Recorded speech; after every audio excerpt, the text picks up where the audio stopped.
Hey guys, welcome to Tutorial Guru. Today we'll be learning how to view Google Maps history, and now let's dive right in. Now to view Google Maps history on your phone, first open up your Google Maps application. And after opening your Google Maps application, guys, on this interface at the top right corner of the screen, you can see a profile picture icon available for us. Tap on your profile picture icon at the top right corner of the screen, and this kind of interface will appear. Tap on the settings button over here, guys, just below your data in maps, and you land on this interface where you can see, guys, if you scroll down a little bit, there is the maps history option available for us.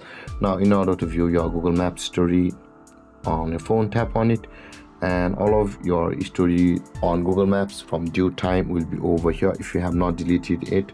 And with that being said, guys, this is how you'll be able to view Google Maps history on your Google Maps. And if you have any confusions or questions regarding the topic, feel free to comment in the comment section below, and don't forget to like, subscribe, and hit that bell icon for more videos. Thank you for watching, guys. Peace.